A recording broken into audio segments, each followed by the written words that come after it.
Hello guys, how's everything going? I hope you're all doing well despite everything that happened or didn't happen. So what will you do later? Or tomorrow? How will you spend the rest of your year? Well, if you're not sure about it, you're not alone. I'm just curious about your future plans. Speaking of the future, we use the modal verb will to talk about the future. For today, we'll have will and would. When are we going to use will? We use will when we decide to do something at the time or at the moment of speaking. So let's have an example. Have you given the letter to John? Oh, I haven't. I will give it to him now. Next, when you offer to do something, you say, I will help you with your chores. You can also use will when you promise to do something. For example, thanks for the meal. I will treat you the next time. Next is when you ask or when you request someone to do something. For example, will you please help me close this container? When you also agree to do something or doing something willingly. So you say, sure, I'll close it for you. We also use will when we draw conclusions, make assumptions, or predictions based on opinion or experience. Let's have an example. Why don't you tell her how you feel? He will be happy to hear it. Speaking of predictions, we often use will with I expect, I hope, I imagine, I think, I don't think, I wonder, I'm sure, I guess, I suppose, I doubt, I reckon, I bet. So here's an example.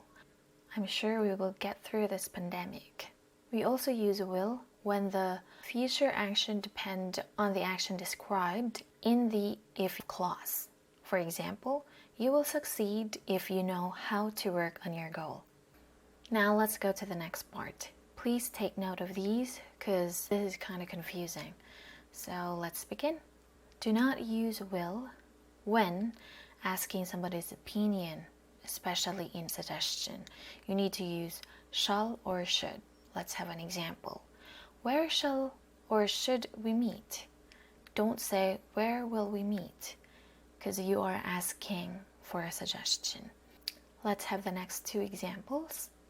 She is meeting her friends tonight. They are going to solve it tomorrow. We don't use will when we talk about what somebody has already arranged, planned, or decided. Sometimes there isn't much difference between will and be going to. You can sometimes say, he will study later or he's going to study later. But we say, I can see dark clouds, it is going to rain. Here we make our prediction based on some present evidence. Do not use will in this case. So yeah, as I said, we use will for future tenses. For example, the future continuous, he will be organizing the conference. Or you can say the future perfect tense, I will have reached the top by the time the sun rises. But we're not going to be focusing in this future tenses because I'll make a different video for this. Now let's have will as present and would as past. Every morning she will go out and exercise. We normally use the present tense to talk about the things that are always true, but there are also cases that we can use a will. When we talk about characteristic behavior or habits for the present, we use will. Not drinking enough water will dehydrate you. We can also use will to express our disapproval of something somebody has done. For example, my eyes hurt. Well, if you will not stop using your phone so much, I'm not surprised. Let's have would as past. At home, she would always cook. In the past, I would care what people would say about me. So here we use would to talk about the things that were always true. We also use would to talk about repeated events in the past that don't happen now. For example, when I was young, I would play in the rain. Let's have here. When we invite someone to do something with us or when we offer something to someone, we use would. For example, would you like to go on a trip with me? You are inviting here. Would you like a cup of tea? You're offering. We also use would for this question. For example, would you rather go to the future or back to the past? We also use would for polite requests or questions. For example, would you carry this for me? Next, we also have would after wish. Take a look at this. I wish COVID-19 would stop spreading. I wish somebody would develop the vaccine successfully. The situation would seem to be getting better if you are not so sure about something.